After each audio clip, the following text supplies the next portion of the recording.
painless introduction to its history, achievements, and aims, immediate and ultimate.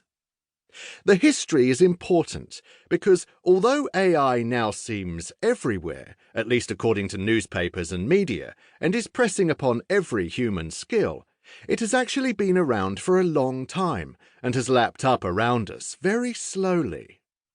A dramatic example is the road sign that stood at the end of the driveway of the Stanford AI laboratory when I was there in the early 1970s. It read, in bold uppercase letters, "Caution, robot vehicle."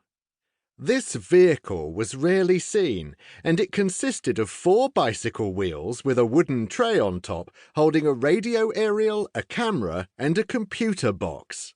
It could be steered by radio, but sometimes ran itself round the driveway, steered by the onboard computer. It was, though, far more significant than its absurd appearance. It was the beginning of the US government-funded Moonlander, later the Marslander, project, which was set up because it was known that vehicles on either body would have to be autonomous. That is to say, they would have to drive themselves, because they would be too far away to be radio-controlled from Earth. They might fall down a crevasse in the time it took for a radio signal to reach them. That primitive vehicle ran almost 50 years ago, but is the father of all the autonomous vehicles now being tested on our roads and doing millions of miles a year.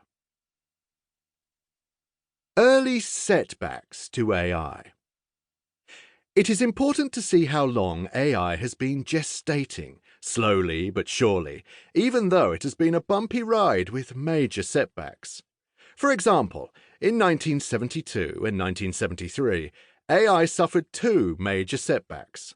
The first was a book called What Computers Can't Do by the philosopher Hubert Dreyfus. He called AI a kind of alchemy, forgetting for a moment that alchemy, an early form of chemistry which posited that metals could be transformed into each other, has actually turned out to be true in modern times with the discovery of nuclear transmutation. Dreyfus's central point was that humans grew up, learning as they did so, and only creatures that did that could really understand as we do. That is to say, be true AI. Dreyfus's criticisms were rejected at the time by AI researchers, but actually had an effect on their work and understanding of what they were doing. He helped rejuvenate interest in machine learning as central to the AI project. The following year, Sir James Lighthill, a distinguished control engineer, was asked by the British government to examine the prospects for AI. He produced a damning report, the effect of which was to shut down research support in the UK for AI for many years, though some work was continued under other names, such as intelligent knowledge-based systems. Lighthill's arguments about what counted as AI were almost all misconceived, as became clear years later. He himself had worked on automated landing systems for aircraft, a great technical success, and which we could easily now consider to be AI under the kind of definition given earlier in this chapter, the activity of simulating uniquely human activities and skills. Lighthill considered that trying to model human psychology with computers was possible, but not AI's self-imposed task of just simulating human performances that required skill and knowledge. He was plainly wrong, of course. The existence of car-building robots, automated cars, and effective machine translation on the web, as well as many AI achievements we now take for granted, all show that.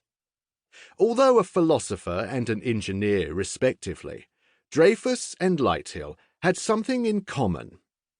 Both saw that the AI project meant that computers had to have knowledge of the world to function.